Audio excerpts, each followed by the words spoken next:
여러분의 오후를 확 뒤집겠습니다. 혼란의 시대. 분노하는 국민의 대변자 정봉주입니다.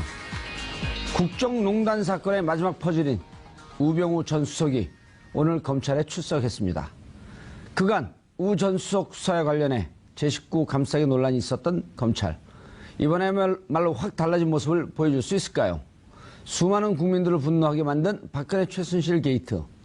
이 게이트의 뿌리에는 최태민 일가가 있었는데요.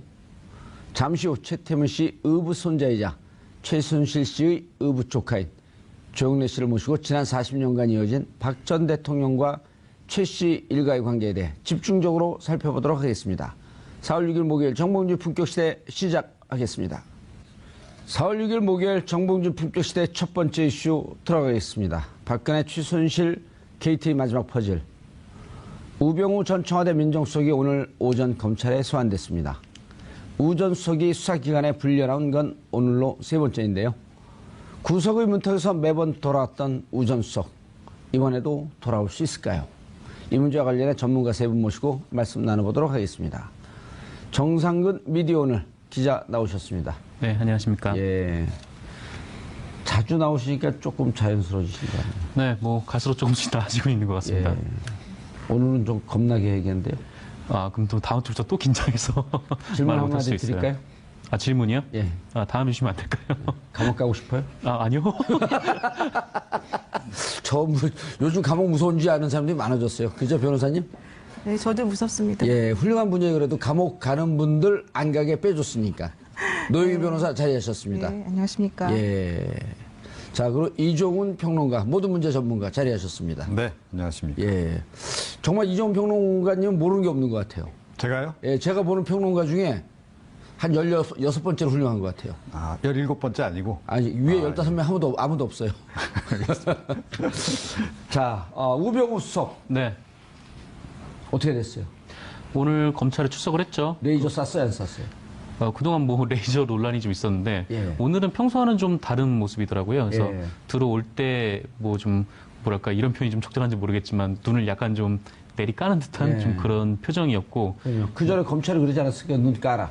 뭐 검찰에서 뭐 그랬는지는 잘 모르겠는데 예. 정말 여러 가지 장면이 있지 않았습니까? 그 예. 검찰에 들어올 때 뭐 기자한테 뭐 째려봐서 예. 그러니까 일종의 레이저라고 불리기도 했고 아하. 또 검찰 조사 과정에서는 또 사진이 찍혔죠. 그렇죠. 그러니까 팔짱 팔짱을 사진. 끼고 있는 사진이 찍혀서 와 정말 저렇게 수사를 받는 피의자가 대체 피의자라고 하기엔 좀 그렇지만 역대 네. 최악의 검찰 굴욕 사진이었죠. 그렇죠. 예. 근데 그 이후로 정말 검찰 창문마다 다 가리기도 했었는데 예. 또 그게 이제 우병우 때부터 비롯됐습니다. 근데 오늘은 좀 달랐어요. 그러니까 뭐 차분하게 대답을 했고 뭐 예. 이렇게 노려보거나 하는 경우도 없었고요. 아하. 네. 예. 노영희 변호사님, 네.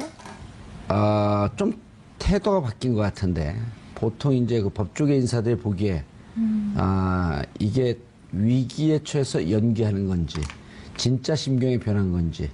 근데 진짜 심경이 변할 가능성은 잘 없지 않나요? 아니, 그러니까 그분은 심경이 변했다기보다는 예. 이번엔 상황이 조금 변했다라고 느끼는 것 같아요. 그 제가 좀 들은 얘기인데 예. 나 정말 가기 싫다 이런 말을 했다는 거예요.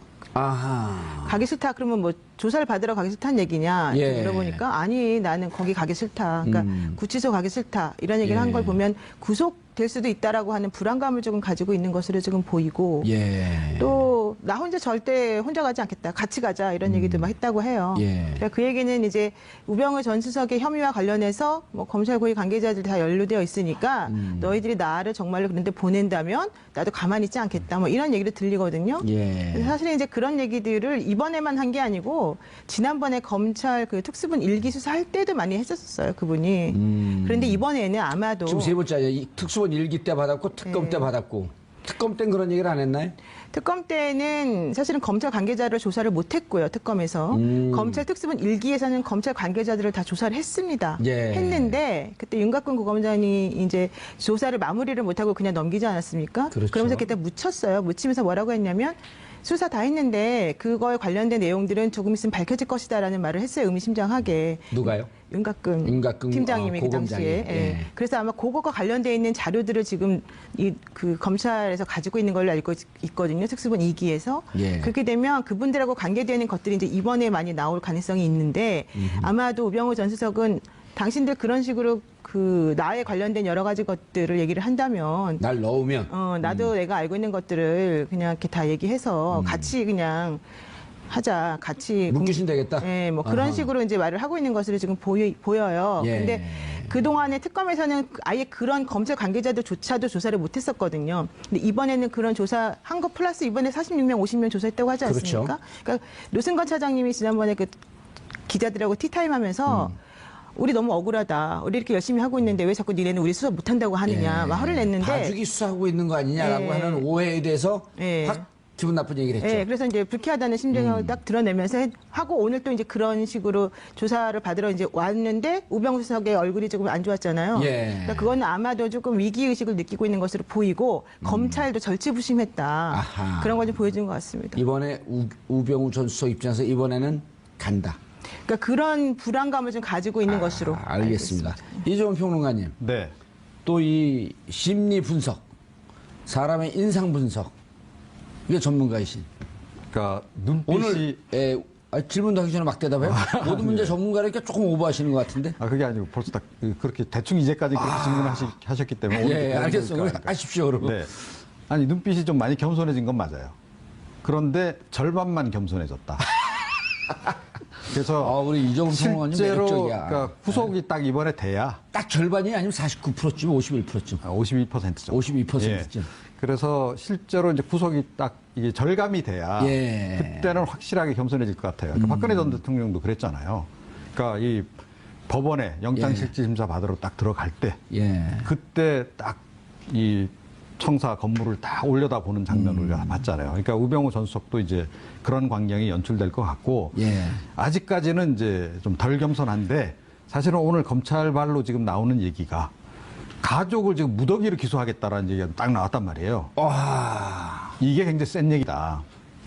다른 걸 보고 있다라고 하는 그 의미가 가족까지 걸 수 있으니 그런 네. 얘기인가요? 그래서 어느 정도는 그 얘기가 들어갔을 수도 있겠다. 그러니까 뭐 우병우 전 수석의 워낙 뭐 이 후배들이 많잖아요. 야. 그러니까 수사 기류에 대해서 대강은 듣고 좀 들어갔을 가능성이 높지 않나 이렇게 생각을 하고 예. 이게 비단 자기만의 문제가 아니고 이제 가족에게까지 다 예. 이게 화가 미칠 수 있다라는 생각이 드니까 자연스럽게 겸손해지지 않을 수 없었을 것이다라고 생각을 좀 하거든요. 근데 이 검찰의 이 카드가 제가 보기에는 이게 일종의 괘씸죄 적용일 거라고 저는 봐요. 뭐냐 하면 그러니까 우병우 전 수석이 너무 기세등등하니까 뭐 여차하면 다 이렇게 안고 자기가 다 그냥 다 물귀신처럼 이렇게 하고 들어가겠다라는 식으로 이렇게 기세등등하게 나오니까 예. 검찰이 아주 비장의 카드를 지금 준비를 한 게 아닌가. 검찰 수뇌부가 그랬다라고 저는 생각하지는 않습니다. 이번에 수사를 어찌됐건 전담하고 있는 그 첨단 범죄 수사팀의 이군수 부장검사께서 뭐 개인적인 연고도 거의 없다는 거 아니에요? 예. 그러니까 이번에 본인이 준비한 비장의 카드가 온 가족 무더기 기소 카드가 아니었나 이렇게 생각합니다. 노영희 변호사님이 씩 웃는데요. 씩 웃는데요. 아닌가요? 탈세 관련된 쪽으로 지금 얘기가 되고 있죠. 예. 탈세 의혹 관련돼서. 왜냐하면 정강 기업을 하고 있기 때문에 기업하는 분들 지난번에 박채윤 씨인가요? 네, 박지윤 씨. 예, 그 어느 병원 원장이죠? 그 이름 기억이 전찬 김영재 원장의 김영재 의원의 박채윤 부인을 그때 당시 배임 횡령으로 하려고 털었는데 그때 녹취록이 나왔던 거 아니에요? 네. 예, 그래서 회사하는 분들은 배임 횡령이라고 하는 것은 늘 노출되고 사는 거니까. 그렇죠. 예. 배임 횡령, 뭐 탈세 이거는 뭐 예. 늘 상존하는 위험이죠. 그렇죠. 기업하는 사람은 거기서 빠져나올 수 없는 건데 그래갖고 가족을 걸게 되면 뜨끔해지는 거죠. 그렇죠. 부부 일가, 뭐 장모, 뭐 아하. 하는 그 회사에 관련된 모든 것들을 다 같이 보겠다 이런 얘기가 좀 있으니까 예. 아무래도 상당히 좀 부담스러울 것 같습니다. 예를 들었고 아들이 정강 소속의 차를 아무 직원도 아닌데 타고 다녔다. 근데 막 이런 사실 것까지 가면 그건 좀 너무 구차하지 않습니까? 예. 근데 이제 사실 가족회사 같은 걸 운영하는 경우에는 예. 그런 개인적 유용을 조금 하긴 하는데 이제 이번에 검찰에서 보고자 하는 거는 그런 가족회사와 관련된 개인 비리 뭐 우리가 알고 있는 그런 예. 것들에 대한 치중보다는 사실은 이제 그 뭐 문체부 인사니 뭐 공정위 인사니 이렇게 그렇죠. 부당하게 감찰하고 인사에 부당 개입한 혐의들 이런 것들을 중점적으로 보고 또 만약에 그런 것들에 대해서 제대로 이게 터치가 안 된다면 이제 그 정강이라고 하는 회사와 나머지 그 기흥 CC 관련된 부분들까지도 예. 전부 다 보겠다 이런 의지를 지금 보이고 있는 거죠. 지금 받고 있는 혐의는 직권남용이 주 혐의고 직권남용 중에서도 세월호 수사 방해. 네. 그거는 그 박영수 특검도 이건 빠져나갈 수가 없다.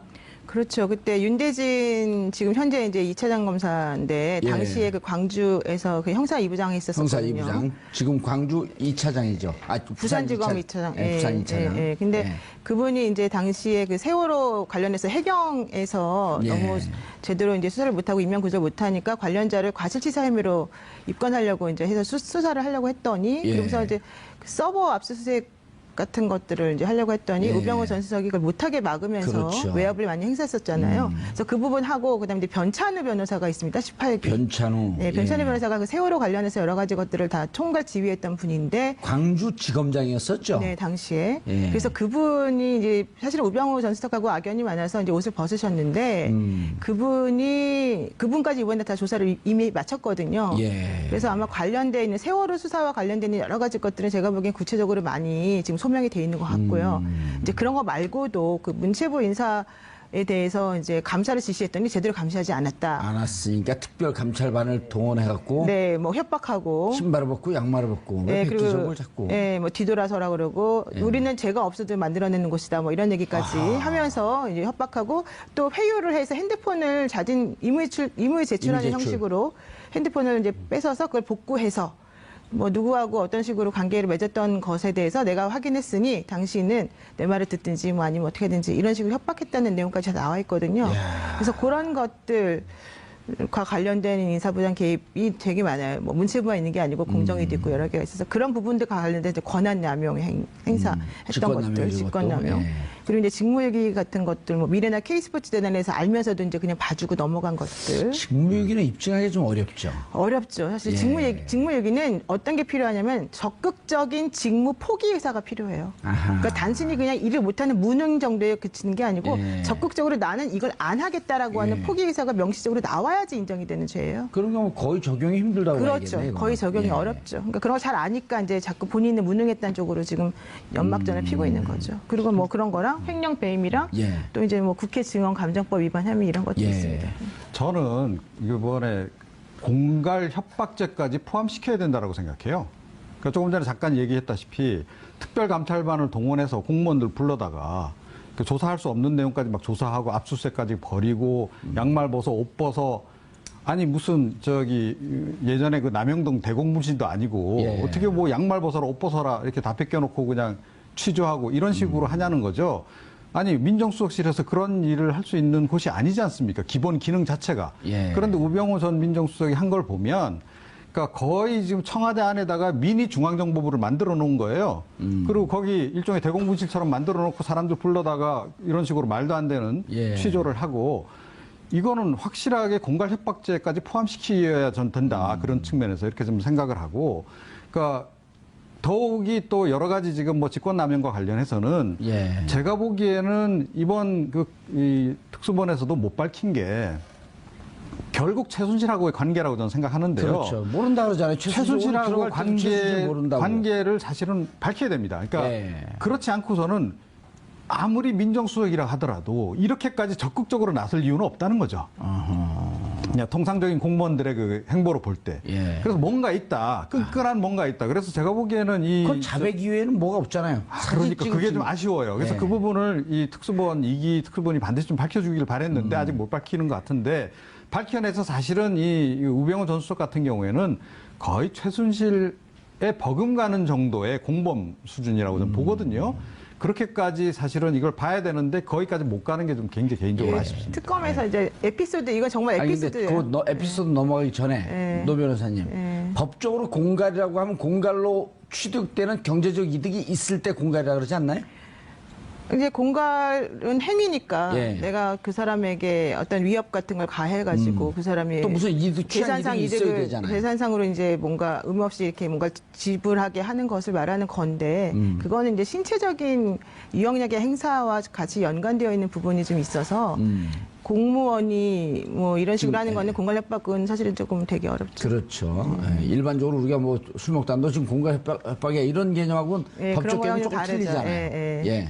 에피소드요? 에피소드요? 예. 잊어버렸는데 에피소드 아니, 에피소드 그럼 말씀드릴게요. 머리가 치킨입니까? 왜 그러세요? 아니 에피소드가 뭐가 있었냐면 아까 지금 최순실 씨하고 관계를 못 밝혀냈다 그랬었잖아요. 그거가 관련된 건데 어떤 사람이 특검에다가 사진 하나를 보내줬어요. 어허. 그 사진이 뭐였냐면 홀인원 기념 패를 이렇게 찍으면서 밑에 이렇게 누구 같이 쳤다 이렇게 동반자 나오지 않습니까? 예. 거기에 최순실, 김장자, 우병우 이런 식으로 이렇게 이름이 다 적혀 있으면서 홀인원 언제 몇 월 며칠 몇 시에 기흥시 씨에서 했다. 어허. 이런 식의 사진을 보낸 거예요. 어. 그러니까 깜짝 놀랐을 거 아닙니까? 최순실하고 우병우 씨하고 같이 이제 첩을 썼을까? 장모하고, 장모랑? 예. 이런 생각을 하면서 게다가 홀인원까지? 그래서 그걸 알아보라라고 했는데 결국 이제 그거를 뭐 제대로 알아보지는 못했고 그걸 누가 보냈는지도 사실은 불분명하고 이래가지고 그걸 그냥 넘겼다고 얘기를 해요. 예. 그러니까 그런 식으로 최순실 씨와 우병우 씨 사이에 있던 여러 가지 관계들이 있다는 증거들이 사실 무대기를 많이 제보가 들어왔는데 확인이 안 됐다. 확인을 할 수 없는 구조여서 확인을 할 수 없는 구조여서 못했다는 거죠. 아, 그게 특수본이면 할 수 있다는 건가요? 그럴 수도 있을 것 같은데 그건 제가 말을 못 하겠어요. 그건 정확히 모르니까. 알겠습니다. 예, 예. 자, 그런데 아까 우리 이제 이종훈 평론가도 잠깐 얘기를 했는데, 네. 아, 특수본이 검찰에서 이제 별도로 보고 있는 게 있다라고 언론 보도가 좀 나왔어요. 네, 그랬죠. 예, 그런데 이게 특수본이 새롭게 들여다보고 있는 것은 세월호 관련 사안이나 특검이 조사했던 사안이 아니다. 네. 이거 뭘까요? 왜 이렇게 자락을 깔죠? 그러게요. 이게 보통 이렇게 원래 검찰에 이렇게 먼저 이렇게 흘리는 경우가 있나라는 좀 의심이 좀 들긴 예. 했는데, 근데 정작 이제 검찰 특수본에서는 뭐 소환 조사를 앞두고 있는데 이런 얘기를 혐의 흘렸거든요. 사실을 말할 수는 없다. 아, 있긴 있다는 거예요? 네, 혐의 사실은 말할 수 없는데 새로운 혐의가 있다라는 식으로 얘기를 했다는 거예요. 그래서 오. 네. 그래서 그게 이제 어떤 혐의인지는 아직 뭐 특수본에서 정확히 얘기를 안 해서 그건 잘 모르겠는데. 아까 이종훈 평론가가 얘기했던 가족을 같이 엮겠다 이런 건 아닌가요?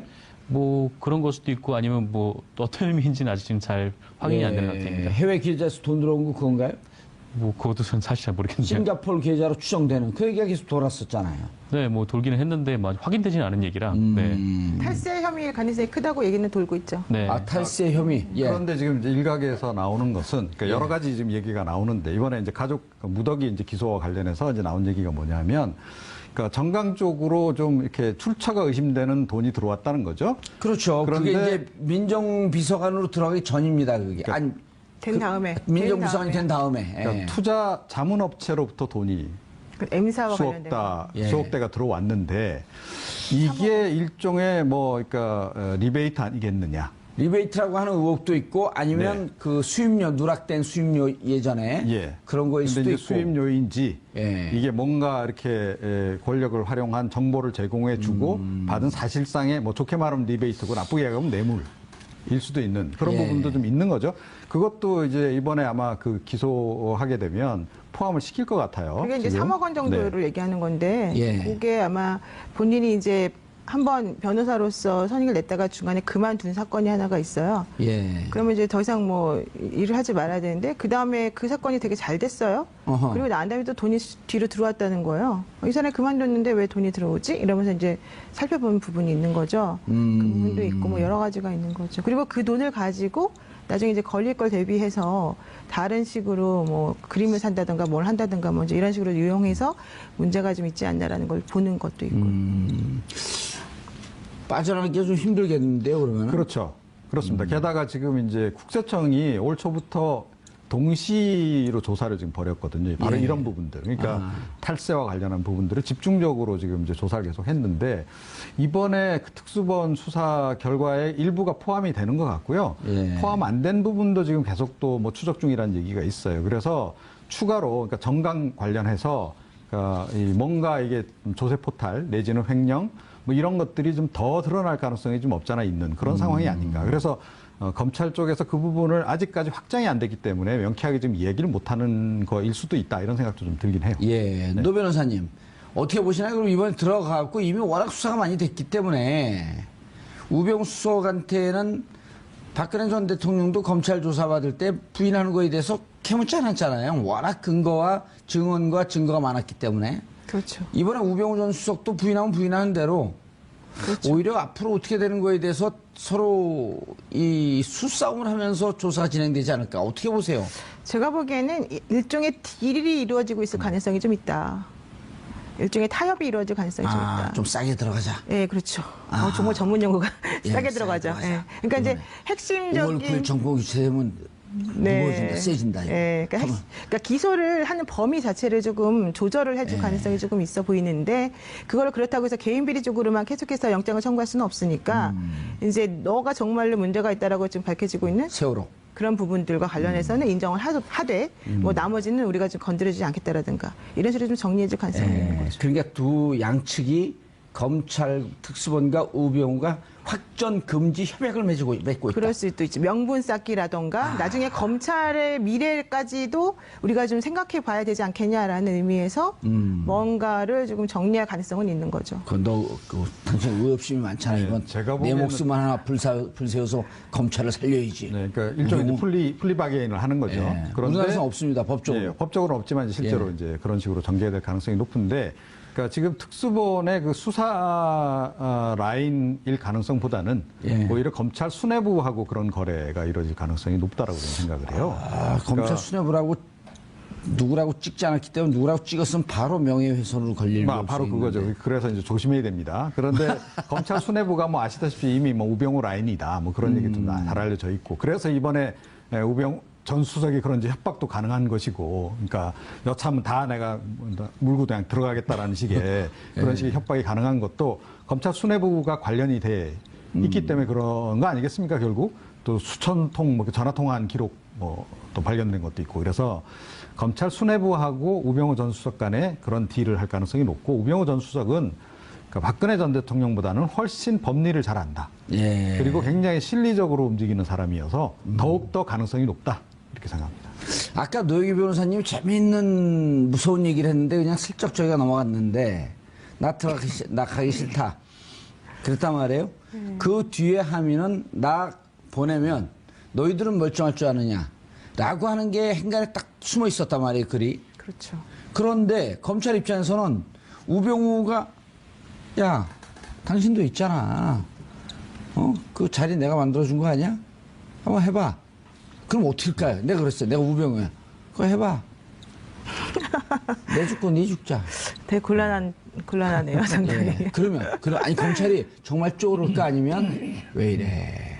이제는 쫄 단계는 아니지, 사실은. 이제 검찰도 이제는 본격적으로 결정을 내려야 될 단계거든요. 예. 더 이상 뭐 그런 거에 이제 휘말릴 수는 없는 것이고, 뭐 어쨌든 그런 사실이 있었다 하더라도 예. 그것은 이제 근거도 없는 건데. 근거는 있겠죠. 있어요? 우병우 전 수석이 뭐 아무 근거도 없이 그냥 말로만 그렇게 할 사람은 아니니까 어허. 분명히 뭔가 들고 있으면서 그런 얘기를 할 수 있었겠죠. 그러니까 그동안에 수사가 제대로 진전이 안 됐겠죠. 예. 근데 이제 그거는 정확히 어떤 걸 들고 있는지는 지금 말할 수는 없지만 어쨌든 요점은 그런 상황이라면 검찰 입장에서는 그래도 어쨌든 우병우 전 수석이 모든 걸 총괄해서 한 사람이고 기획을 하고 예를 들면 이렇게 판단이 된다면 그거에 맞춰서 실제 손발처럼 움직였던 몇몇 사람들에 대해서는 뭐 일종의 조그만 책임을 져야 된다면 지게 하고 예. 대신에 실질적인 책임은 우병우 당신이 지고 이런 식으로 정리를 해야 되겠죠. 그렇죠. 검찰 입장에서 어찌 보면 이제 검찰 입장에서 검찰도 이 부분에 대해서 자유롭진 않지만 그렇죠. 검찰 네. 입장에서 보면 청와대 민정수석이라고 하는 게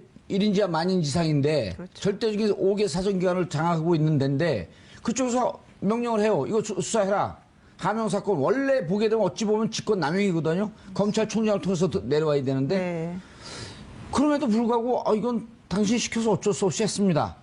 그거 해주니까 뭐 좀 영전됐어. 이게 떡고물로 영전이 됐는지 진짜 실력으로 영전이 됐는지 이 부분에 대해서 우병우 수석이 하는 얘기에 대해서 이제 세월 좀 지났다. 박근혜 대통령도 갔고 5월 9일이면 정권도 바뀌니 가라. 이럴 것이다 이런 건가요? 예, 원래 이제 상관의 상관의 부당한 예. 위법한 명령은 복종하면 안 됩니다. 거부할 권한이 있죠. 거부를 해야 됩니다. 네, 그런데 그걸 안 하고 근데 상관이 시키니까 했다. 이거는 사실은 면죄부가 될 수가 없어서 검사들, 그러니까 민정수석실에서 같이 있었던 검사들이 예. 만약에 우병우 전 수석이 시켰기 때문에 했다 이런 식으로 한다고 해서 빠져나갈 수는 없어요. 예. 그렇지만 그럼에도 불구하고 어허.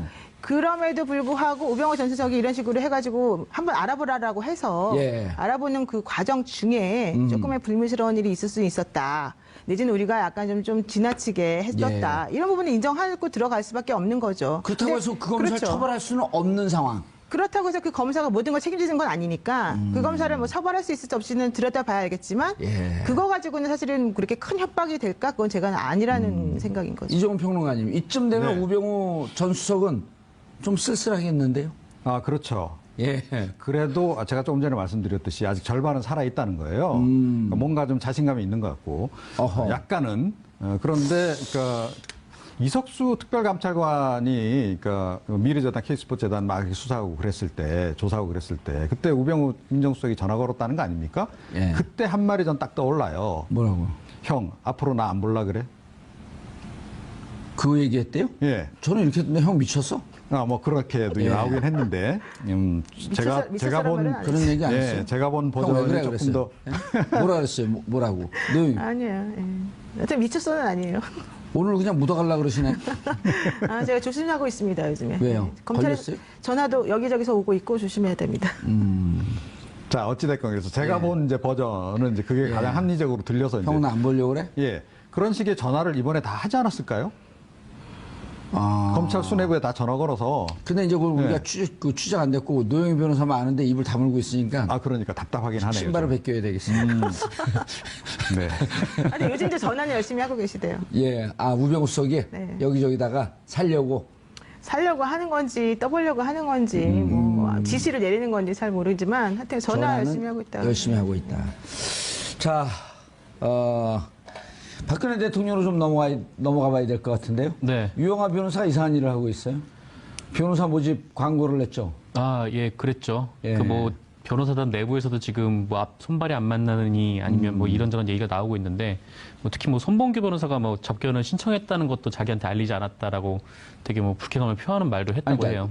유영하 변호사가 접견 신청한 거를 손봉규 변호사가 공동 변호인이잖아요. 예, 몰랐다. 자기가 손봉규가. 몰랐다. 네. 손봉규 변호사는 검찰 조사받으러 갈 때 네. 검찰 조사에 성실히 임하겠다. 라고 하는 얘기도 나중에 언론에 나온 거 보면 그렇게 메시지가 나갈 줄 몰랐다. 네. 그때도 그랬단 말이에요. 근데 그 전에 삼성동에서 무슨 얘기가 나왔었냐면 내일 검찰 조사 앞두고 입장 발표가 있겠다 이랬단 말이에요. 네. 근데 입장 발표 없이 들어가면서 29자의 간단한 네. 검찰 조사에 충실히 임하겠다. 그럼 나중에 손봉규 변호사가 뭐라 그런 거 아니에요, 그거 갖고? 뭐 그렇죠. 그때도 손발이 안 맞았던 건데. 네, 뭐 계속 손발이 안 맞고 있는 것 같고, 근데 뭐 지금 박근혜 전 대통령은 어쨌거나 유영하 변호사를 굉장히 좀 신뢰를 하고 있는 듯이 뭐 접견도 계속 유영하 변호사가 하고, 그리고 또 유영하 변호사 최근에 뭐 자기 법률사무소에 뭐 3년 미만 변호사를 채용을 한다고 그렇게 공고를 냈다고 하네요. 그래서 뭐 이게 뭐 뭐랄까 하여튼 집사 변호사라는 말이 있다고 하는데 예. 뭐 이것도 이 사실이 알려지면서 좀 단어가 떠올랐던 단어인데, 그러니까 일종의 뭐 그 박근혜 전 대통령이 구치소에 있지 않습니까? 예. 그러니까 이분이 면회를 할 수가 있잖아요. 뭐 9시부터 6시까지 면회를 하면은 그 방에서 나올 수가 있는 건데, 그 뭐 그렇게 이제 면회를 하면서 그 숨 쉴 수 있는 공간을 주고 뭐 잔심부름을 하기 위한 그런 변호사를 채용하는 거 아니냐. 예. 뭐 이런 보도들이 나오고 그러더라고요. 이게 지금 유영하 변호사만 면회를 하고 있잖아요. 네, 그렇죠. 손범규 변호사도 지금 면회를 안 하고 있잖아요. 안 하는지 못 하는지. 그렇죠. 예. 근데 제가 취재하고 제가 들은 정보에 따르면 지금까지는 별로 고통스럽지 않다. 그리고 잘 지내고 있다. 이렇게 얘기가 나오고 있단 말이에요. 네. 그리고 교도소에서의 정식 호칭은 대통령님이라고 하기로 했다고 하고, 네. 그리고 박근혜 전담반에서 7명 내지 8명 여자 교도관을 배치했다고 하고, 네. 이건 언론에 안 나온 겁니다. 그거 나왔어요. 나왔어요? 깜짝이야. 다 나왔어요? 네, 다 나온 얘기예요. 예. 별로 중요한 게 아니네요. 아니, 중요한 얘기죠. 왜냐면 여자 교도관 7명을 전담 배치한다는 거는 한 명에 대해서 사실은 과잉 이죠. 그렇지만 뭐 어쩔 수 없는 부분이 있으니까. 그럼 이제 받아들일 교도소장 수밖에 없죠. 재량이니까요. 그렇죠. 예. 근데 일반적으로는 보통 두 명 정도가 이제 이렇게 맞는 게 맞죠. 자, 그런데 유영아 변호사가 이거 왜 그랬을까요? 아, 그 3년 미만 경력 소속 변호사 모집이요? 예. 아, 그거는 제가 봤을 때는 급여를 조금 주려고 그런 것 같은데요. 3년 미만의 경력 소속 변호사라고 하는 거는 기본적으로 로스쿨 수료하신 분들을 얘기하는데요. 기본적으로는. 예. 그분들의 이제 급여가 예전보다는 많이 낮아졌기 때문에 이 임금 수준이 아니, 그러니까 어디에 쓰려고? 뭐 여러 가지 이제 잡일을 시키시겠죠. 뭐 서면도 쓰게 하고 뭐 잡일을 시키려고. 접견도 가게 하고 뭐 근데 접견은 아마 본인이 그냥 독점적으로 변호사 그 대통령에 대해서는 할 것 같고 나머지 사무실 관련된 여러 가지 일을 시키려고 하는 거 아닐까 생각이 예. 들어요. 뭐 만약에 필요하다면 서면 작업도 시키고 뭐도 시키고 하려고 하겠죠. 언론에 안 나온 얘기 하나 해드릴까요? 예. 사람들 못 보고 이렇게 커튼 치고 있대요. 누가요? 대통령님이? 예, 대통령 그 방에. 방 주위에다가 못 보게 지나가다 혹시 그렇죠. 못 차단막 보게. 같은 거 해놨죠. 그거 나오지 않았어요? 그것도 또 나왔어요? 그게 이제 그건 안 이렇게 돼 나왔어요. 있어요. 여사동이 서울구치소에는 여사동이 2개가 있어요. 예. 1동하고 2동이 있는데 한 동에는 2층이고 한 동은 3층짜리예요. 예. 그리고 여자 수용자들을 접견할 수 있는 변호사 접견실이 3군데가 있어요. 예. 되게 좁아요. 그래서 이제 박 대통령은 그중에 이제 한쪽 구석에 이렇게 방을 마련해서 예전에 미군들이 사용하던 소파 협정에서 네. 미군들 수용됐을 네, 때. 그 방을 지금 이제 사용하고 있는 예. 거잖아요. 그래서 앞에 이제 차단막도 만들어 놓고 또 뭐 교도관도 7명을 이렇게 2인 1조로 해서 번갈아 가면서 그분을 이제 다른 사람들과 접촉을 막기 위해서 이제 하고 있다는 얘기인데요. 예. 그러다 보니까는 사람들의 눈에 띄는 걸 싫어해서 앞에다 이렇게 다 막아놓고 아무도 이제 보지 못하게 하는 거고 특히 박근혜 전 대통령은 자기의 맨 얼굴을 사람들한테 보이는 걸 제일 싫어해요. 그럼 확인이 된 거예요? 네, 그렇죠. 그래서 자기 얼굴을 아무도 못 보는 거예요. 유영아 변호사 이외에는. 그러니까 유영아 변호사는 어쩔 수 없이 봐야 이제 되니까. 변호사로서 볼 수밖에 없으니까 그분은 예. 이제 드리지만 나머지는 제가 보기에는 아마도 안 드릴 가능성이 크죠. 예. 이종원 평론가님, 네. 오늘 원래 저희가 이제 처음에도 얘기를 했는데 최순실 씨와 이제 이재용 부회장하고는 못 만납니다. 남사 여사가 나뉘어져 있으니까 접견 가다가 만날 일은 없는데 최순실 씨하고는 많은 변호사들이 그랬거든요. 공범관계, 핵심적 공범관계이기 때문에 원래 같이 수용해서는 안 된다. 네. 근데 이제 최순실 씨가 결국 남부구치소로 갔습니다. 예. 이건 기본적인 원칙이거든요. 그렇죠. 예. 그런데 그 밖에 이경재 변호사나 유영아 변호사를 통해서 끊임없이 서로 소통하고 있지는 않을까요? 그거는 이미 오래전부터 예. 계속 그렇게 소통을 좀 해온 것 같아요. 그 양쪽이 뭐 서로 이렇게 탄핵 심판 과정에서 이 대리인단의 전략을 봐도 그렇고 최순실 씨가 전략을 쓰는 것도 봐도 그렇고 그때 이미 굉장히 강경하게 대처하면서 뭐 다 모르쇠로 일관하고 뭐 그런 식이었잖아요. 예. 이런 것이 사실은 마치 누구 한 사람이 지휘하는 것처럼 이렇게 쫙 진행이 됐단 말이죠. 예. 그래서 그때부터 이미 소통은 계속 해왔을 것이다. 그리고 뭐 지금이라 그래서 그게 달라졌겠습니까? 변호인단 간에는 아마 계속 소통을 지금 하고 있는 것으로 예. 이렇게 봐야 되겠죠. 그게 합리적이죠. 예. 자, 블랙리스트 재판도 또 진행이 돼요. 이게 뭐 사건이 대한민국 국민이 전체가 다 변호사 수준으로 이 법률 지식과 재판 정보에 대해서 알아야 되니 이거 어떻게 살죠 우리처럼. 그러니까요. 우리나라 국민들이 정말 이번 사건을 계기로 해서 예, 변호사 필요 없는 세상이 됐어요. 변호사들이 정말 살 곳이 없어지고 있습니다. 점점. 예. 예. 지금 재판 어떻게 되고 있나요?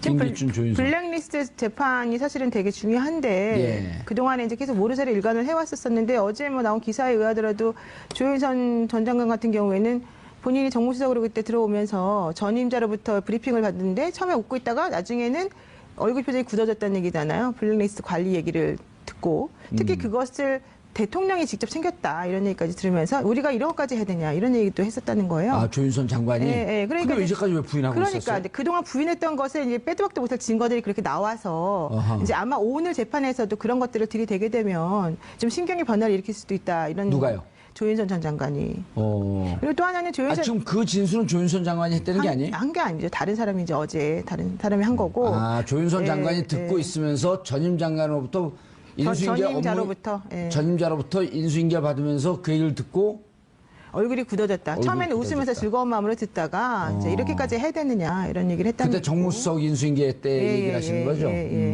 그렇게 됐고 그래서 이제 오늘 재판하게 되면 과연 이 사람이 견딜 수 있을까? 또 중요한 건 지금 조윤선 전 장관의 심리적 변화가 사실 매우 중요합니다. 예. 그분이 지금 구치소 생활을 잘 못 견뎌가지고 귤만 드시고 엄청나게 지금 말랐다는 거잖아요. 그리고 남편하고 하루 종일 그 접견실이 3개밖에 없는데 접견실을 아침부터 밤까지 계속 자기 혼자 독점적으로 사용하다시피 하고 있어요 지금. 그 변호인 접견은 그 시간 제한이 없으니까. 없죠. 그러니까 그러면서 남편하고 계속 이제 그런 소통을 하고 있는데 얼마나 답답하겠습니까? 그런 여러 가지 것들을 지금 보게 되면은 본인이 빠져나갈 방법이 점점 없다는 것을 이제 깨닫게 되는데 이런 결정적인 증거까지 법정에서 제출이 되게 되면 사실은 이제 결정을 해야죠 본인 스스로도 계속해서 일관되게 부인하는 식으로 갈 것이냐 아니면 정말로 뭐 김영재, 김상만 그런 병원 그 원장들처럼 그냥 죄송하다 그러고 읍소 작전으로 갈 것이냐 사실 그럴 수밖에 없어요. 이미 조윤선 장관은 그쪽으로 좀 틀었다고 이렇게 보이지 않나요? 그렇게 될 수밖에 없죠. 얼마나 불안하고 강박 증세까지 보이는데 사실 예. 그 안에서 잘 못 견디고 있는 게 사실이거든요. 안 갔다 와봤죠. 안 갔다 와봤잖아요. 저는 구치소는 안 가봤는데 예. 이제 거기 들어간 사람들이 의뢰인들이 많잖아요. 제 의뢰인들이. 무척 떨죠. 아니 근데 두 부류가 있더라고요. 되게 적응 잘하는 사람들도 있고 저 같은 사람들이 있고. 그리고 또 적응 못해서 조금 말린 사람도 있어요. 근데 예. 좀 지나고 나면 확실히 이제 얼굴들은 다 살이 좀 붙으셔서 세 번째 좋아지기도 부류가 하고. 있어요. 어떤 적응 못하면서 잘하는 척하는 사람들이 있어요. 아, 연기하는 사람들. 쪽팔리니까. 또 뭐 가면 우울증 이런 건가요? 감염성 우울증이요? 아니 참는 거죠. 참아요? 무너지면 지금 죽는다고 보고. 근데 이제 조윤선 장관 같은 경우는 정말 무너진 제가 거죠. 보기엔 무너지고 있어서 예. 좀 걱정스러운 부분이 사실 있어요. 기자들 통해서 이종훈 평론가님 네. 기자들 통해서 듣는 얘기는 정신 상태가 심각하게 무너졌다 이렇게 보도가 나오거나 혹은 정보가 이렇게 들어오고 있거든요. 아니, 그러니까 조윤선 전 장관은 지난번에 그 청문회 할 때 우리가 확인했잖아요. 예. 계속 이렇게 몰아세우면 예. 실토를 한다는 거죠. 예, 그래서 참 그 행복하게 말씀을 하시죠. 소위 말하는 이른바 그 멘탈이 예. 그렇게까지 강한 인물이 캐릭터가 못 된다. 그래서 그런데도 지금 갇혀 있죠. 게다가 이분이 또 얼마나 외모에 신경을 많이 쓰시는 분입니까? 이 피부 관리 굉장히 신경을 많이 쓰시거든요. 조금 위험합니다. 박근혜 전 대통령 못지않게 예. 굉장히 그런 쪽에 신경을 많이 쓰는 걸로 알려져 있는 분인데 예. 그런 것도 못하지. 그 여성으로서 그런 스트레스가 엄청날 거예요 아마. 예. 그런 것 때문에 아마 더욱더 지금 굉장히 좀 심리 상태가 불안정할 거다. 노영희 변호사님 네. 마지막 결정적 질문. 하지 마세요. 아니요 법률 질문. 아, 예, 왜냐하면 알았습니다. 예. 조윤선 두 부류가 지금 남아 있는 거예요. 김기춘 끝까지 모른다. 조윤선 장관 사실은 했습니다. 대통령 지시로 했습니다. 그리고 인정하고 잘못했습니다. 라고 갔을 경우에 직권남용이란 말이에요 이게. 물론 기본적으로 특검에서 헌법 정신을 위배한 것이다라고 아주 높은 법률 철학적 얘기를 했지만 법은 싸잖아요 이게. 직권남용 5년 이하의 징역. 네, 되게 형량에서 약간 예, 10년 이하의 자격정지. 1,000만 원 이상의 벌금. 이하의 벌금. 이하의 벌금. 그게 싸단 말이에요, 이게. 그럼 인정하게 되면 조윤선 장관 같은 경우는 형이 집행유예로 집행유예 나올 가능성이 높은데. 나와야 되겠죠, 사실. 근데 김기춘 실장 같은 경우는 부인한단 말이에요. 그럴 경우 집행유예로 못 나오지 않습니까?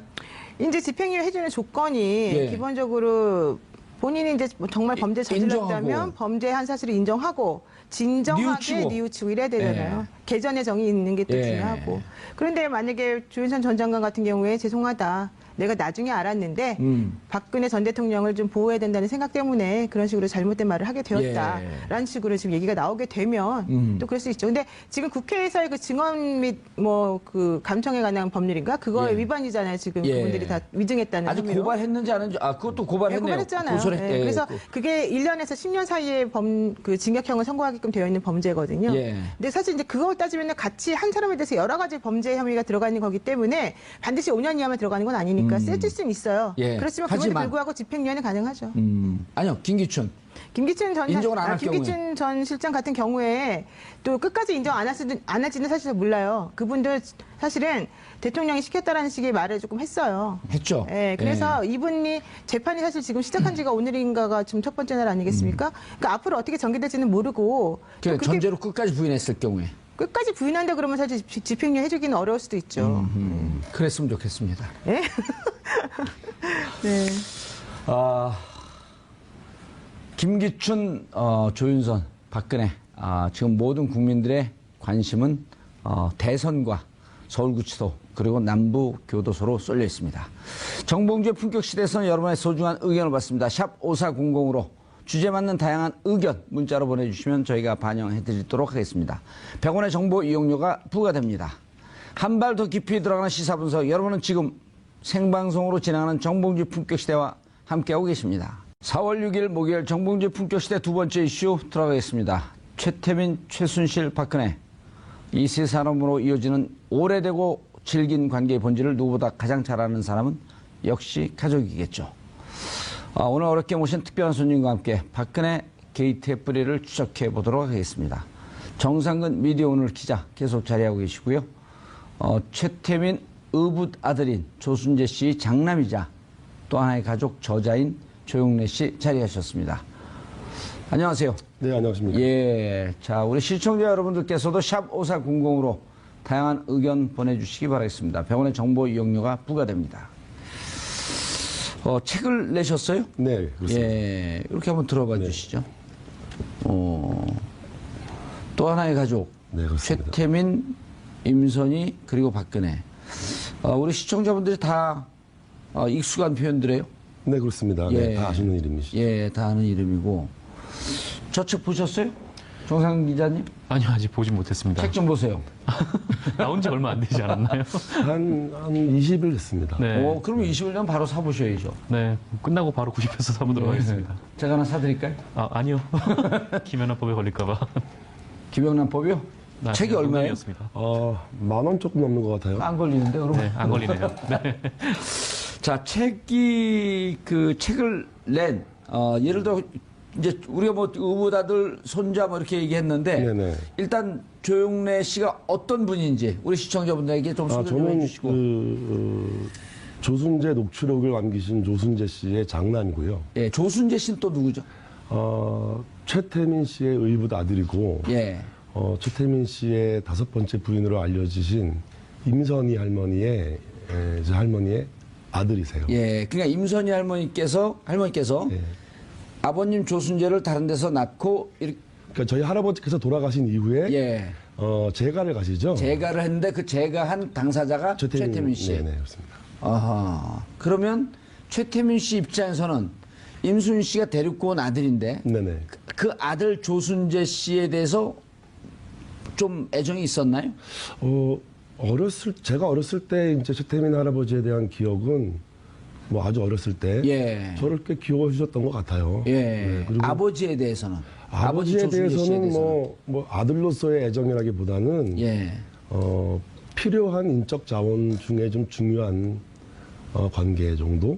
그러니까 그 최순실 씨나 그 최태민 씨의 딸들이 어렸을 때 그 시절에 이제 75년도를 중심으로 시작하는 일에 예. 저희 아버지가 이제 일을 하시게 될 수 있는 나이가 30대가 넘어가셨기 때문에 예. 재혼한 거 그러니까 최태민 임순 씨가 결혼한 건 몇 년도예요?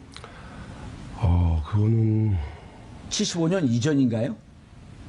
최태민 씨와 임선희 씨의 결혼 예. 50년 6.25 무슨- 전쟁 무렵이라고 보셔야 될 거예요. 꽤 오래 네, 전이네요, 그렇습니다. 그러면은. 네. 오. 그럼 75년도에 최태민 씨와 박근혜 씨가 관계를 막 가질 무렵에 네네. 아버님 조순재 씨는 꽤 장성한 아들이었네요, 그러니까 그러면은. 할머니가 없이 아버지는 혼자 자라셨고요. 사촌 집에서 자라셨고. 임순희 할머니가 아버지를 이렇게 안 케어해 준 키우셨어요. 건 아니었네요. 아버지는 이제 뭐 사촌 집에서 자랐고. 예. 그렇게 커서 이제 아버지 독학하셔서 대학 나오시고. 장성하신 이후에 다시 엄마를 만나게 되죠. 장성한 이후에 네, 그렇습니다. 성장 과정에서 엄마를 네, 못 네. 만났고, 네. 장성한 이후에 엄마를 다시 만났고, 네, 그 그렇습니다. 연도는 언제쯤인지 정확히 기억은 잘 안 나시고. 65년도 무렵으로 알아요. 어머니 아버지가 결혼하실 무렵. 아하. 그 직전 정도. 예. 64년 뭐 65년 그때. 쯤에 이제 만나시게 돼요. 만나고 그때부터 이제 임순희 그러니까 할머니 그러니까 네. 조순재 씨의 어머니하고 같이 생활을 하시는 그런 관계가 됐나요? 어떻게 됐나요? 뭐 처음부터 같이 살았는지는 모르겠는데 예. 저희 어머니가 결혼하신 이후에 이제 아버지가 살던 집과 할머니가 살던 집이 가까웠어요. 아, 그러니까 같이 산 건 아니고 예, 가깝게. 늘 주변에서 이렇게 가까이 살았죠. 예. 그리고 이제 그 기억 나중에 이제 녹취록 보면서 나중에 역사를 다시 추적해 본 거 아니에요? 우리 조영 네, 선생 그렇습니다. 입장에서는. 그러면은 최태민 씨와 박근혜 씨가 연을 맺는 게 74년, 75년 무렵 아니에요? 네, 그렇습니다. 그때부터 아버지 그 조순재 씨는 네. 최태민 씨와 일을 같이 도와드렸나요? 그게 이제 정확한 시점을 말씀드리자면은 74년도에 유경수 여사가 서거하시고 서거하시죠. 그 다음 해에 서거 1주기 예. 사진전, 추모 사진전이 열려요. 예. 그 사진전의 실물을 기획하세요. 아버지 조순재 네네, 씨가. 그렇습니다. 그래서 그런 능력이 좀 있으신가 보죠? 그러니까 그 전에 이제 그 이원우 국무부 장관 비서관을 하셨고요. 아하, 정치 쪽에 이렇게 관계를 좀 하고 있었네요, 그러면. 그리고 이제 아버지 30살 때 국회의원 출마하셔갖고 떨어지셨죠. 서대문 갑구로. 오. 그리고 이제 그 전에는 그러면 그 거기 관광 김상현 의원이 있는 그쪽 지역 어딘데요, 거기가? 그 당시에는 김재광 씨가 김재광 됐죠. 씨. 네. 아하. 그럼 아버님 조순재 씨께서 꽤 이렇게 사회 활동에 적극적이시고 예, 정치권의 그렇습니다. 관계 가까이 계셨었고 네네. 직접 30살 때 국회의원 출마까지 하셨었고 네네. 그럼 꽤 이렇게 기획력이나 활동성이 뛰어났던 분이시네요. 그러니까 이제 그런 면 때문에 저희 할머니의 적극적인 개입 요구에 의해서 아하. 아버지가 이제 그 추모 사진전을 처음 기획을 하세요. 75년도에. 네, 그렇습니다. 그래서 그 사진을 구하러 이제 외신들 보도 사진을 구하러 이제 미국도 가시고 사진을 많이 모으셔가지고 성황리에 잘 치러요. 예. 그거에 대한 평가가 좋았기 때문에 그 이후에 본격적으로 구국 선교단부터 시작하는 그 최태민 박근혜 사업에 예. 제 시작부터 동참하시게 되는 거죠. 정 기자님. 네. 저는 이 옛날 얘기하면 이제 제가 머리가 좀 안 좋았고 기억을 자꾸만 해야 되니까 네. 잘 저런 걸 머릿속에 잘 안 넣어놓거든요.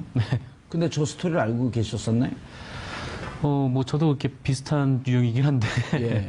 네, 근데 되게 그 2016년에 최순실 국정농단 개입 이후에 되게 그 가족사가 굉장히 좀 유명해지면서 예. 또 알려지지 않았던 사실들도 조금씩 알려지고 막 그랬었죠. 처음에는 뭐 유교사 사후에 그 이후로 이제 최태민이 박근혜 씨에게 접근했다 뭐 그런 얘기도 있었는데 예. 또 그 이전에 또 박정희 전 대통령과 원래 최태민이 알던 사이였다 뭐 이런 얘기도 들었고 근데 이게 파편화된 기억들이 워낙 많아가지고 이게 워낙 뭔가 복잡하니까. 네 어떤 실체적인 진실을 파고 들어가기가 좀 쉽지 않더라고요. 예. 지금 이 얘기는 어떤가요? 예. 실체적인 진실에는 어차피 100% 접근이 안 되고요. 예. 사람들이 기억과 뇌리에 남아있는 단편들을 모아서 가장 진실에 근접한 걸 남기자. 예. 그 이유는 역사에 100% 진실이 남지는 않지만 되게 오욕스럽고 부끄러운 과거라고 해서 역사에서 되게 배제시키는데 그런 것들을 남겨놓는 게 후대엔 더 의미가 있지 않냐. 예. 그래서 부끄러운 가족사라고 해도 예. 역사에는 좀 진실이 남았으면 좋겠다라는 신념이 있었어요. 자, 그럼 75년도에 사진전을 기획하고 네. 그때부터 아버지 조순재 씨께서 네네. 최태민 할아버지의 일을 도운 거 아니에요?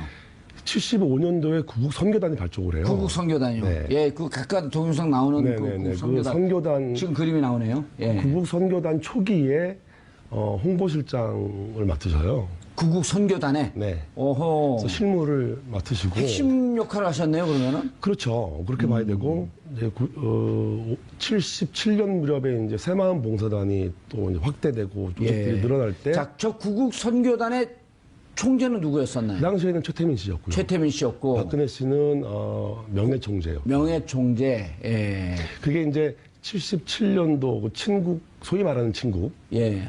있은 이후에 친국이라 하면 문제가 박정희- 되고 자꾸만 제보가 들어오니까 박정희 전 대통령이 최태민 씨를 직접 조사한 거죠. 네 그렇습니다. 네, 그 이후에 상황이 조금 바뀌어요. 예. 박근혜 씨가 전면에 등장해서 총재를 맡으시고 아하. 최태민 씨가 명예총재를 물러나는 재단이 새로 만들어지는데 그게 이제 새마을봉사단. 아. 그때는 사무처장. 구국 선교단에서 77년 새마음 봉사단으로 네네. 넘어가고 네, 최태민 씨는 뒤로 물러나면서 박근혜 전 대통령이 총재가 네 되는 그렇습니다. 그때는 이제 사무처장을 하세요. 사무처장. 네.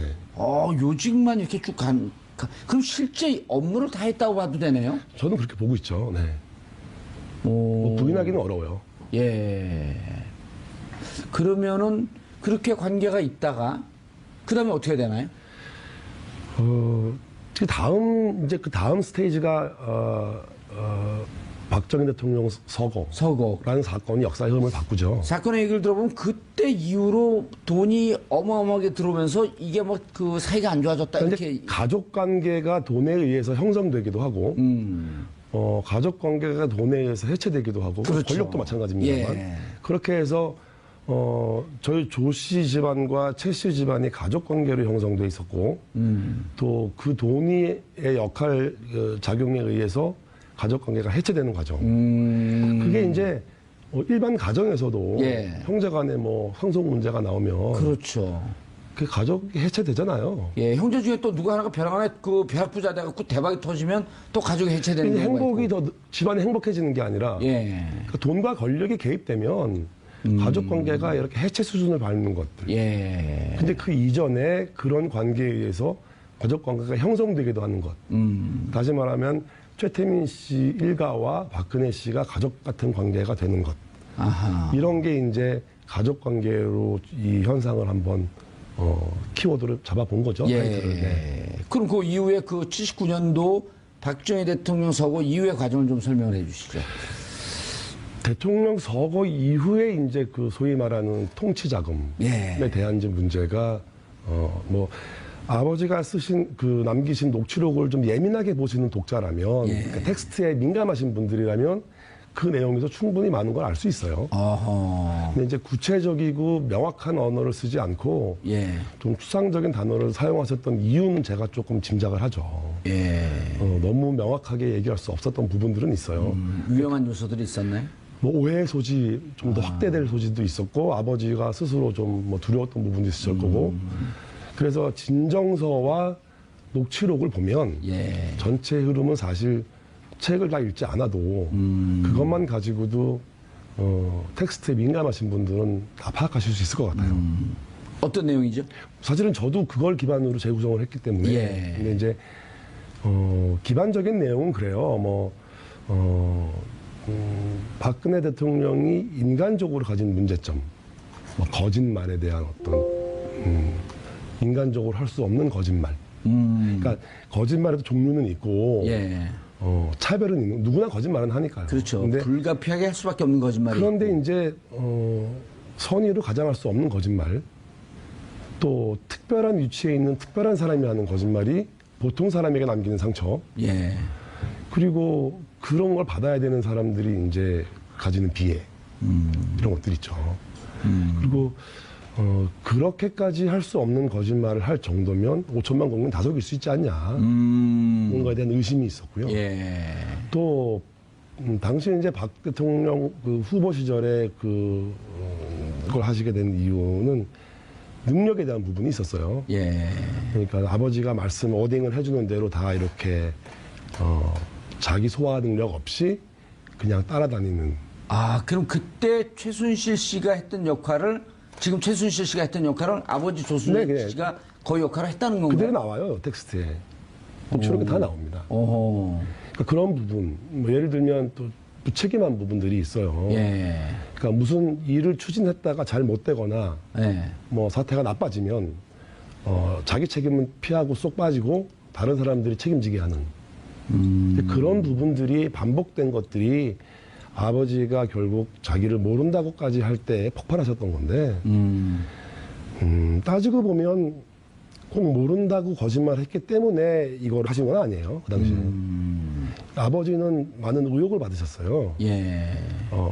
박근혜 씨쯤 되는 사람이 당신을 모른다고 했을 때는 아마 당신이 뭔가 뒤로 좀 배려받은 게 있지 않냐. 자, 그 시기는 이제 뛰어 넘어오는 거예요. 네네. 우리가 네. 이제 79년 통치자금 얘기를 하다가 지금 말씀 뛰어넘었죠. 네. 2007년으로 뛰어넘은 네네, 거라면 네네. 2007년에 이명박 박근혜 대선 경선을 할 때 네네. 이명박 측에서 네. 조순재 씨 모르냐? 그랬더니 모르는 인물입니다. 네, 그렇습니다. 이렇게 얘기했다는 거예요, 기밀로. 네네. 그래서 아버지 조순재 씨가 경악을 해갖고 내가 이 자료를 예, 예. 제공해야 되겠다. 근데 그것만은 아니었어요. 예. 그거에 경악과 분노는 있었는데 아버지가 아무 조치를 취하지 않으면 사람들이 말하는 소위 아버지의 오래된 친구들까지도 의심했던 문제들이 있어요. 아, 뒤로 무슨 거래가 있었으니까 서로 내락에 있었으니까 그냥 모른다고 해도 넘어가는 거 아니냐는 아하. 그런 의혹에 절망적이셨어요. 이제 그게 직접적인 이유인 것 같아요. 정 기자님 궁금한 거 없어요? 한참 재밌게 듣고 있는데. 재밌게 들으려고 나오셨어요? 궁금한 게 예. 궁금한 게 전혀 없어요? 통치자금 안 궁금해요? 아, 2천억, 통치자금이요? 3천억 기록이 나오는데 그 네. 기록은 저는 그때 당시 2천억, 3천억이면 사실 그 숫자에 대해서는 정확한 기록이 안 남아있어요. 아버지한테부터. 아버지한테 아버지가 남겨주신 기록상 제 기억이나 뭐 말씀에 숫자가 없어요. 막대하다, 막대하다. 크다는 정도의 말씀이 있으셨어요. 근데 궁금한 게 70년대 후 중후반에 박근혜 대통령과의 관계를 최태민 씨가 형성을 하고 있었단 말이에요. 그럼 그때도 돈을 마음껏 주무를 수 있는 관계가 아니었었나요? 70년대에 그 이제 소위 말하는 그 관변 단체 같은 예. 단체들을 운영할 때는 구국봉사단, 한마음봉사단. 뭐 많은 기업들이 후원을 하죠. 예. 그러니까 좋은 마음으로도 하고요. 뭐 권력에 들어둔 뭐 보험도 되고. 그때 뭐 권력이 하늘을 나는 진짜 하늘을 썼던 권력이었으니까. 뭐 왕조 시대의 권력이니까 예. 지금 시대랑 비교가 안 되겠죠. 그러니까 다 좋은 뜻으로 동참도 했고 또 그럴 만한 명분도 충분히 있는 일이었고. 예. 그러니까 그때도 이미 돈이 불편하거나 없어서 못하는 일은 없었어요. 예. 자, 그리고 그때 돈이 있다가 이제 79년대 박정희 대통령이 서거되면서 그 많은 통치 자금이 예. 어디로 흘러들어간 거로 판단이 되세요? 이제 그게 최태민 씨에게 이전되는 과정에 아버지가 하신 말씀으로는 두 가지가 있어요. 예. 한 가지는 직접 개입했다라는 부분. 그러니까 직접 개입이라는 단어와 내 손으로 그랬다라는 두 가지가 있어요. 무슨 말이죠? 직접 개입했다는 최태민 씨가 직접 개입. 아버지가 그 돈이 최태민 씨에게 넘어가는 과정에 직접 개입했다라는 말과 내 손으로 그랬다라는 후회가 돌아가실 무렵에 이제 여러 번. 그럼 그 돈을 이전하는 과정을 직접 아버지 조순재 씨께서 다 하셨다는 거 아니에요? 그런데 그 그게 말씀을 추정해 보면. 그런데 이제 말씀이 그러세요. 직접 했다와 내 손으로 했다라는 게 정말 내가 들어서 손으로 이렇게 옮겨다 줬는지 예. 아니면 누군가 그렇게 하는 과정에 개입을 해서 뭐 세팅을 좀 했던지 어쨌든 뭐 전체적인 흐름은 알고 계셨을 거 아니에요. 거죠. 네. 그리고 직간접적이지만 상당히 주도적인 역할을 했었고. 네, 그렇습니다. 그러니까 그 돈이 움직여가는 과정을 누구보다도 정확히 알고 있었고. 그렇습니다. 그러고 나다 언제 사이가 틀어졌나요, 그러면은? 최태민 씨하고? 사실은 이제 사후에 박 대통령 사후에 정수장학회를 맡아달라는 요청이 있었어요. 예. 그러니까 저희 아버지는 그러니까 어머니의 요청을 거절을 못했어요. 최태민 씨가 좋아서가 아니라 예. 어머니의 요청을 거절할 수 없는 그 입장이 있었어요. 예. 상처받은 아버지의 그 상처받은 모성에 대한 부분도 있고, 네, 그 아픈 기억도 있고. 예. 그래서 이제 정수장학회를 맡아달라는 요청을 아버지가 극구 사양을 하세요. 그러면서 이제 그 시절이 50이 되잖아요. 예. 그 50 시절에는 다들 숨죽이고 이제 한 발 뒤로 물러나고 다 이제 가라앉아 있던 시절이니까. 예. 그때 아버지는 경남기업이라는 회사로 내려가세요. 예. 그래서 거기서 생활을 하시고 그때 이제 정수장학회를 맡으라는 요청을 아버지가 거절하시면서 50이 끝날 무렵에 영남재단으로 가세요. 영남대학. 영남재단. 영남재단. 네. 그 영남재단에 영남투자금융이라는 회사가 있는데 예. 영남대학교가 1인 주주였어요. 그 회사의 전무를 가서 사실상 조직을 장악하죠. 그럼 그 영남재단이 영남대학을 소유한 건가요? 소유 관계는 뭐 명확하지 않은데 예. 어쨌든 뭐 영남대학교가 그 금융회사를 소유하고 있는 거죠. 아하. 그럼 그때까지도 관계가 좋았던 거 아니에요? 정수장학회는 맞지 않았지만 영남금융에 들어가서 그 영남대학과의 관계를 가지면서 계속 네, 우호적 그렇습니다. 관계를 네. 갖고 있었는데 네, 언제 헤어졌냐는 거예요? 언제? 그 이후에 이제 영남재단의 일을 그만두시고 나서 다시 정수장학회 맡으라는 요청이 또 있으셔요. 예. 이제 그때 아버지가 극구 사양을 하시고 왜 그런지 이유는 모르시고요.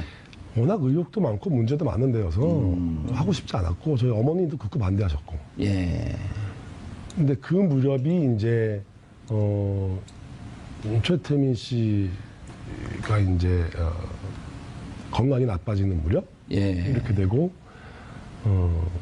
여러 가지 사연이 있었겠죠. 이제 할머니와도 조금씩 멀어지기 시작해요. 네. 최태민 씨가 아니요, 저희 아버지가. 아버지가 아, 그게 이제 80년대 말 90년대 초반쯤 일이네요. 그때부터 어느 한 순간을 계기로 이렇게 무잘라도 자른 게 아니라 예. 천천히 서서히 멀어지는 그런 계기가 과정들이 있어요. 그때 그럼 70년대 후반 80년대에 최순실 씨를 보셨나요? 그럼요. 우리 조영래 선생님께서. 네네네. 최순실 씨가 그때 막 적극적으로 관여해서 일을 막 하고 그랬었어요? 그때부터 관여가 이제 들어오고 직접적인 개입과 일이 이제 주도권이 그로 넘어가는 과정이 이렇게 천천히 이루어져요. 그런데 이제 그 책에서 이런 표현을 썼단 말이에요. 그 할머니 임순희 씨, 그 다음에 최순실 씨를 공통의 특징을 보면 탐욕이라고 표현할 수 있다.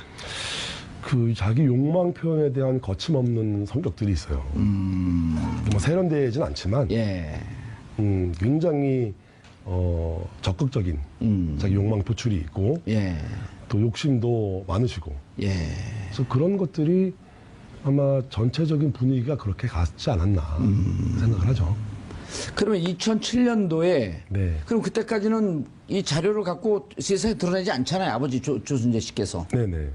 드러나지 않고 있다가 2007년도에 새누리당, 한나라당 경선을 보면서 조순재 씨를 모른다. 그러니까 조순재 씨의 기록을 이명박 측에서는 어느 정도 알고 그게 제가 제일 궁금한 부분이긴 해요. 제보를 미리 했나요, 아버지가? 아버지가 뭐 기자회견도 하고 예, 대화록도 남기고 예. 녹음도 다 하게 해주시고 2007년 이전에요? 2007년도에 2007년도에. 그러니까 네. 자, 두 분이 대화를 하고 있는데 경선을 하고 있단 말이에요. 이명박, 박근혜 경선을 하고 있는데 박근혜 당시 후보가 난 모른다. 그러니까 아버지가 그걸 보고 충격을 받았고 이명박 캠프로 찾아간 거 아니에요. 네 그렇습니다. 찾아갔죠. 그쪽에서도 적극적으로 인터뷰에 응해달라고 요청이 있었고요. 아버지 뭐 찾아서 많이 왔었어요. 지금. 예. 그 아버지도 해야 되나 말아야 되나 갈등도 있었고 이제 결정적으로 하시게 되죠. 이제 오래된 아버지 친구들까지 조 사장이 뭐 혹시 좀 뒤로 뭐 배려를 받았을 거다. 이제 그 부분이 좀 문제가 됐어요 결국. 그래서 이제 그때 나온 게 녹취록. 네. 녹취록이 근거한 자료. 진정서가 나왔고. 진정서 나왔고. 네. 그 다음에 그 진정서를 근거해서 지금 또 하나의 가족이라고 하는 책이 완성이 된 거죠. 네 그렇습니다. 핵심 내용이 뭔가요?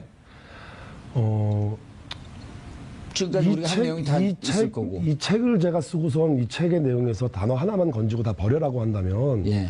부정부패 얘기를 할 수밖에 없어요. 그러니까 수십 년간 켜켜이 쌓인 오래된 부정부패에 예.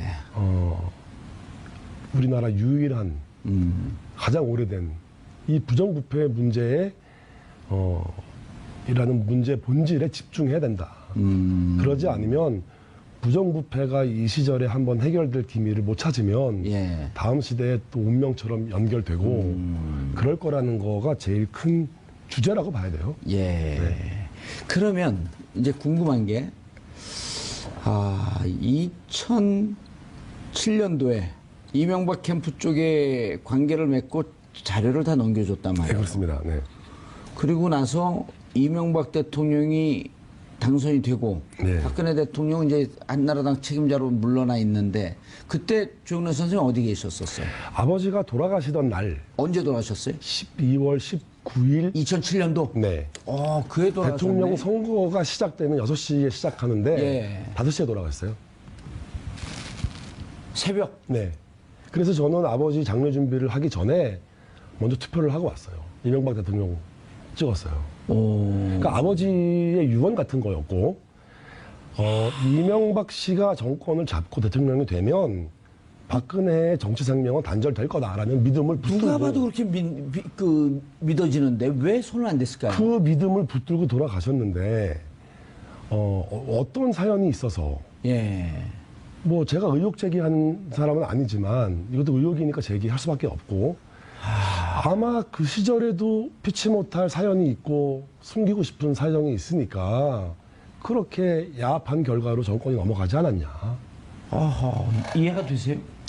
뭐 그런 얘기들이 되게 많았죠. 일단 뭐 일종의 뭐 조순재 녹취록이라고 하죠. 예. 근데 뭐 그거를 뭐 MB 그쪽에서 이제 품고 있고 그때 뭐 뭐 나중에 얘기지만 뭐 정두원 의원은 뭐 그게 공개가 되면은 뭐 사람들이 밥도 못 먹을 정도라고 그렇게 얘기를 하면서 정작 그거를 공개를 하지 않았었잖아요. 근데 왜 공개를 하지 않았죠? 그때 이제 뭐 이명박 캠프에서 그 최태민 문제에 대해서 박근혜에게 제기를 했다면 박근혜 캠프에서는 BBK 문제를 좀 제기를 하지 않았었습니까?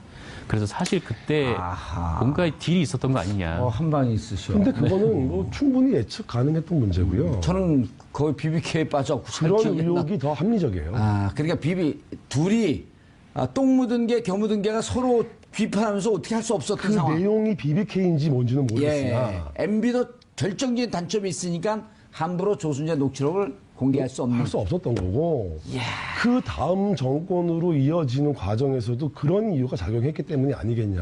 아하. 그러니까 그 과정에서 지금까지 정치인들 중에 누구 한 사람 미안하다고 말한 사람은 못 봤어요. 그러니까 정치 권력을 세워주고 예. 박근혜를 올려서 대통령으로 만들어 주신 분들이 대통령 선거 나와서 지금 또 정권 잡혔다고 저러고 계시고 뭐 염치가 무척 없죠. 그런데 문제는 뭐냐면 그렇게 했던 사람들이 지금 정치선에서 누구 한 사람 미안하다, 책임지겠다. 잘못했다는 말이 없다는 것이 박 전 대통령께서 지금 억울하다라는 거에 맞닿아 있어요. 그러니까 왕조 시대의 군주가 행한 통치 행위에 대해서 백성이 비평을 허용하지 않았죠. 똑같은 맥락의 의식 구조를 가졌다고 보면 다 설명이 돼요. 아니 저는 제가 이제 BBK 문제 때문에 2012년 대통령 선거 있었던 그 해에 1년 동안 감옥에 있다가 대통령 네네. 선거가 끝나고 3, 4일 있다가 이제 제가 출소를 해서 네. 1월 초에 한나라당의 아주 고위 책임자 장관급 인물하고 식사를 해요. 저하고 개인적인 연이 있어서 네네. 식사를 하면서 제가 그 얘기를 물어요. 박근혜 대통령이 당선이 됐는데 2007년도 그 구원이 있지 않습니까? 그러면서 이명박 4대강, 자원외교, 방위산업 이 등등의 문제, 그다음 BBK 문제까지 손을 대겠죠? 언제 이명박 조사를 하고 이명박한테 칼을 낼까요? 그랬더니 그분이 이런 얘기를 해요. 상당히 그러니까 서열 3위 안에 있던 분인데 3, 4, 5위쯤 안에 그분이 이런 얘기를 해요. 손 못 댑니다. 왜요? 그러니까 박근혜는 이명박 손 못 댑니다. 그래서 왜요? 그랬더니 자기는 문제 없나요? 그러니까 그게 정치적 이해, 예. 정치공학적 계산값 그렇게 작용하는 정치가 문제인 거죠. 전 그래서 그게 2012년 대선 치를 때 국정원 대선 댓글 게임에 같이 관여한 것 때문에 이게 같이 묶여 있나? 나중에 지나가 봤더니 이 최태민 스토리였던 거더라고요. 뭐 꼭 이거 하나냐 그것도 모르겠어요. 뭐 의심스럽기로 따져서 의심을 하자면 한이 없죠. 근데 이제 이건 드러난 문제고 드러나지 않은 문제는 밝혀질 것이냐. 제가 이 정도의 의혹을 가진다면 예. 뭐 이 방송을 보는 시청자는 더 의혹이 크지 않을까요? 그렇죠. 이렇게 이미 40년 전부터 밝혀질 듯 하면서 덮이고 여기까지 왔는데. 네, 그렇습니다. 지금 심정은 어떠세요? 이제 탄핵 예측도 못 하셨잖아요. 탄핵 예측 못했어요. 감옥 갈 것도 예측 못 하셨잖아요. 못했어요. 마르고 닳도록 대통령하고 정권 계속 갈 줄 알았잖아요. 어느 수준에서 봉합될 줄 알았어요. 넘어갈 줄 알았어요. 그런데 이제는 예기치 않은 상황이 터진 거예요. 그렇죠. 근데 이제 여기서 중요한 점은 이거예요. 예. 탄핵이 10번 된다고 하고 뭐 대통령이 뭐 구속을 10명이 돼도 부정부패 문제가 해결되냐? 해결할 수 있냐? 그러니까 배가 고프면 밥을 먹어야 되고 예. 배가 부르게 밥을 먹으면 살이 안 빠지는데 뭐 다이어트 책 뭐 100권 본다고 해서 살 빠지냐는 거죠. 그러니까 부정부패를 안 하려면 돈을 안 주고 안 받아야 되는데 예. 그 의지가 없다면 탄핵 사태와 무관한 거죠. 예. 돌발 주머니 책하고는 무관하겠지만 네네. 지금 한간에 이제 몇몇 기자들 몇몇 정치인들이 최순실 씨가 은닉해 놨을 것으로 추정되는 네네. 해외 재산을 찾는다 그러면서 막 돌아다녀요. 제가 그래서 안민석 의원님하고 이제 얘기를 해봤는데 예. 이분이 국회의원 4선이신데 예. 뭐 미국 가서 뭐 찾으러 다니시고 예. 독일을 몇 번씩 가시고 예. 우리나라 국회의원 중에 부정부패 뿌리 뽑겠다고 나선 분이 한 분밖에 안 계시나. 더 언론이 치열하게 투쟁해야 되는 부분이 이 부분 아니냐. 예. 그래서 국회와 언론이 예. 부정부패 문제에 좀 집중해 준다면 예. 이게 계기가 돼서 사회가 바뀔 수 있다. 만약에 최순실 씨가 막대한 재산을 갖고 있다면 그것이 부정하게 축제된 그 돈이라고 보시는 거죠. 당연한 거죠. 그리고 해외 돈이 막대한 돈이 있다고 확신하시는 거예요? 확신은 못 하겠어요. 상당한 뭐 추정은 하지만 제가 본 것도 아닌데 예. 제가 뭐 확신은 못 하겠어요. 책을 쓰면서 아버님 녹취록을 보면서 그 과정에서는 충분한 근거가 돼요. 그럼에도 불구하고 결정적 증거가 없는데 뭐 말을 아니 함부로 그러니까 재산은 만약에 있다면 국내에 있습니까? 해외에 있습니까? 뭐 다 있지 않겠습니까? 국내에도 있고 해외에도 있고 그중에 반만 우리 줬으면 좋겠네. 돈이 많아서 불행했던 제 할머니. 예. 저는 할머니 돌아가시는 것도 몰랐어요. 그러니까 돈이 없었던 할머니라면 손자가 임종을 지키는 평화로운 죽음을 맞았겠는데 돈이 그 많아서 돈 때문에 가족은 해체됐다. 그렇죠. 네. 지금 어디 살고 계세요? 서울에 살고 있습니다. 서울에 사업도 서울에서 아니요, 저 뭐 회사를 요새 퇴사했어요. 퇴사하시고. 홍콩에서 근무하다가 예. 증권사 근무하다가 퇴사했습니다. 예. 그래서 좀 더 부정부패와 사회 문제에 대한 책을 좀 더 치열하게 한번 써봐야겠다. 그런 생각으로 다음 거 쓰고 있습니다. 예. 지금 박근혜 전 대통령이 구속됐단 말이에요. 네. 그리고 지금도 계속 혐의를 부인하는데 네네네. 아까 처음 시작할 때 거짓말 얘기를 했어요. 그러니까 본인이 거짓말이라고 인식하지 못하는 거짓말은 사실 양심범이에요. 예. 확신범이죠, 확신범 일종의. 양심에 꺼리낌은 없다는 얘기니까. 어허. 이런 면에서 볼 수도 있어요. 맥락이 좀 다르지만 대통령을 세워드린 집권 여당 출신의 정치인들이 아무도 미안하다 그러지 않고 예. 지금 정치에서 또 선거에 나오잖아요. 예. 차라리 아직까지 박사모 진박으로 남아 계신 정치인들이 더 양심적인 분들이세요. 최소한 기회주의는 아니잖아요. 그러니까 지금 와서 박근혜 대통령을 많은 비난을 했어요. 예. 자기들이 세워놓고도 자기들이 비난을 했어요. 근데 그분들은 초질관이니까 어떤 면에서는 뭐 그런 면도. 정 기자님 궁금한 거 없어요? 궁금한 게 뭔가 있을 것 같아. 병원에. 사실 이게 뭐 개인적인 함이긴 한데 아직 뭐 지금 뭐 공개된 녹취록에 대한 부분들은 있는 거잖아요. 근데 네네. 뭐 사실 그때 뭐 언론인 두 분과 인터뷰를 했다는데 그때 녹취를 끄고 나서 했던 얘기들이 훨씬 더 그 듣는 충격적이다. 사람들에게 충격적이었다. 뭐 이런 얘기들이 있었는데 근데 그게 사실은 정동원 의원님하고도 이제 전 의원님하고도 얘기를 해봤는데 부인하세요. 그러니까 녹취를 끄고 한 녹취가 따로 있지는 않다라고 하셨고 정두원 의원도 녹취를 하신 분인가요? 아니요. 언론인 두 분이 하셨어요. 그 중에 한 분은 아버지 친구셨고, 예. 근데 이제 그 친구분도 뭐 물론 뭐 아버지를 잘 모른다고 부인을 하셨죠. 그러니까 다 부인당하는 슬픔은 어허. 뭐 아버지는 가지고 계셨어요.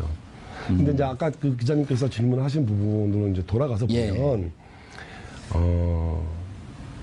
조금 더 많이 슬픈 거죠. 임선희 씨, 즉 할머니가 국정농단의 몸통이다 이런 표현도 쓰셨단 말이에요. 네네 그렇습니다. 어떤 의미죠?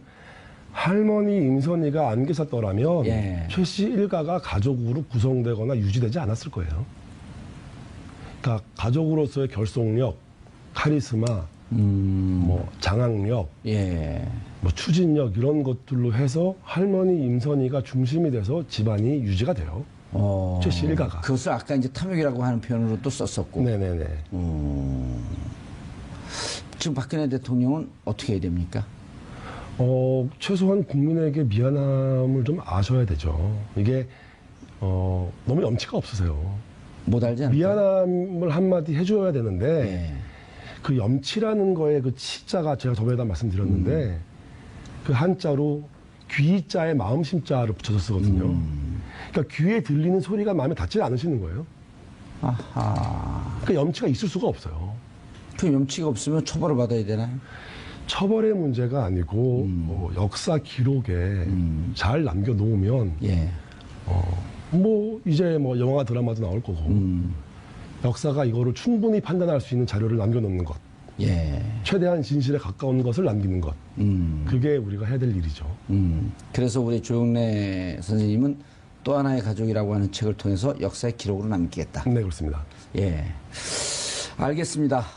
최태민, 그리고 박근혜 대통령의 전체 농단 사태의 원초가 되었던 그 역사의 기록을 남기신 또 하나의 가족, 기록한 조영래 선생님 모시고 말씀 나눠봤습니다.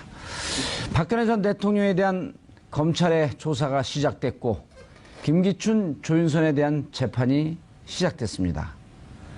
모두 부인으로 일관하는 전략을 세운 것으로 보입니다. 국회 탄핵소추안 가결, 헌재의 파면 결정, 그리고 법원의 구속영장 발부. 박근혜 전 대통령은 3단계 검증 과정을 하나도 빠져나가지 못했습니다. 그리고 그 검증을 담당한 사람들은 모두 자신의 직권하에서 자신이 임명했던 사람들입니다. 증거에 기초한 심리는 차치하고서라도 스스로 임명했던 사람들이 박 전 대통령에게 누명을 씌워야 할 이유가 있을 것이라는 점을 받아들일 국민들은 거의 없습니다. 혐의를 벗고 감옥에서 나오고 싶은 인간의 심정이야 이해 못하는 바는 아니지만 자연인 박근혜, 김기춘, 조윤선 이전에 국가 최고 책임자의 위치에서 국정을 담당했던 사람들입니다.